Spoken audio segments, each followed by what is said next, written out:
Assalamualaikum warahmatullahi wabarakatuh. Nama saya Asmariani, NIM RR C1C017014. Ingin mempresentasikan akad musyarakah. Pengertian akad musyarakah.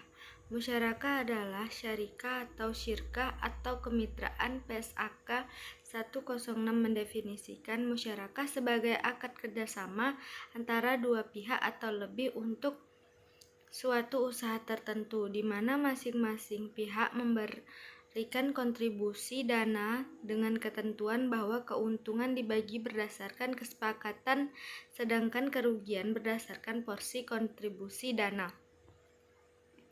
Jenis akad musyarakah yang pertama berdasarkan ulama fikih, yaitu syirkah al-milk, mengandung arti kepemilikan bersama yang keberadaannya muncul apabila kedua orang atau lebih memperoleh pemilikan bersama atas suatu kekayaan. Syirkah al-uqud, yaitu kemitraan yang tercipta dengan kesepakatan dua orang atau lebih untuk bekerja sama dalam mencapai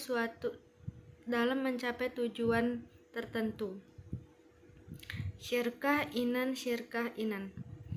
adalah bentuk kerjasama di mana posisi dan komposisi pihak yang terlibat di dalamnya adalah tidak sama dalam hal modal maupun pekerjaan. D. Syirkah mufawadah. Syirkah mufawadah adalah bentuk kerjasama di mana posisi dan komposisi pihak yang terlibat di dalamnya harus sama, baik dalam hal modal, pekerjaan, agama, keuntungan, maupun risiko kerugian. 2. Berdasarkan pernyataan standar akuntansi keuangan atau PSAK, yang pertama musyarakah permanen adalah musyarakah dengan ketentuan bagi bagian dana setiap mitra ditentukan saat akad dan jumlahnya tetap hingga akhir masa akad. Yang kedua, mutanakisah, musyarakah menurun adalah musyarakah dengan ketentuan bagian dana salah satu mitra akan dialirkan secara bertahap kepada mitra lainnya sehingga bagian dananya akan menurun dan pada akhirnya masa akad mitra lain disebutkan menjadi pemilik penuh usaha musyarakah tersebut. Dasar syariah. Sumber hukum akad musyarakah. Sumber hukum akad musyarakah yaitu Al-Quran, Sunnah, Hadis Qudsi. Rukun dan ketentuan dalam akad musyarakah. Unsur-unsur yang harus ada dalam akad musyarakah atau rukun musyarakah ada 4, yaitu pelaku, terdiri atas para mitra.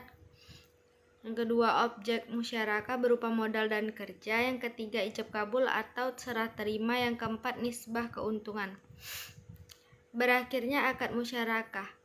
Nisbah dapat ditentukan melalui 2 macam, yaitu pembagian keuntungan proporsional sesuai modal. Dengan cara ini, keuntungan harus dibagi di antara para mitra secara proporsional sesuai dengan modal yang disetorkan, tanpa memandang apakah jumlah pekerjaan yang dilaksanakan oleh para mitra sama ataupun tidak sama.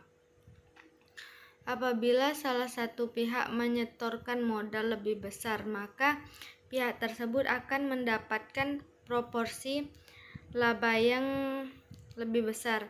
Jika para mitra mengatakan keuntungan akan dibagi antara kita, berarti keuntungan akan dialokasikan menurut porsi modal masing-masing mitra. Yang kedua, pembagian keuntungan tidak proporsional dengan modal, dan cara ini dalam penentuan nisbah yang dipertimbangkan bukan hanya modal yang disetorkan, tetapi juga tanggung jawab, pengalaman, dan kompetensi waktu kerja lebih